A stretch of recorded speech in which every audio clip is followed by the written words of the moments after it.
एक आदमी के पास 1 करोड़ रुपए की प्रॉपर्टी है।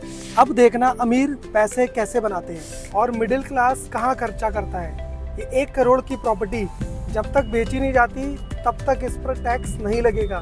ये अनरियलाइज्ड फॉर्म पे है। अब इसे चाहिए 1 करोड़ रुपए बिजनेस करने के लिए, तो ये क्या करेगा? प्रॉपर्टी बेचेगा नहीं, बेचने पे टैक्स लग जाएगा। तो ये क्या करेगा? ये लेगा उस प्रॉपर्टी पे 1 करोड़ रुपए का लोन। अब जो इसने लोन लिया है इस पर भी टैक्स नहीं लगेगा, क्योंकि भैया ये तो इनकम है ही नहीं, ये तो लायबिलिटी है।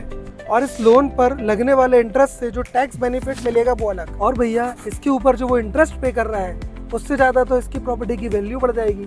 तो हर जगह से पैसा बच गया, धंधा खुल गया, टैक्स भी बच गया और प्रॉपर्टी की वैल्यू भी जैसी की वैसी है। अब मिडिल क्लास आदमी इंस्टाग्राम पे सुन लेता है कि भैया धंधा तो लोन लेके ही किया जाता है और उसको मिलता है बिजनेस या पर्सनल लोन, क्योंकि बेचारे उसके पास प्रॉपर्टी होती नहीं है, जो कि 24% में मिलता है। फिर उसके बाद शुरू होता है ईएमआई का खेल। ईएमआई के इस चक्कर में और ईएमआई के इस बर्डन में बेचारा मिडिल क्लास आदमी ना ही धंधा चला पाता है और ना ही घर।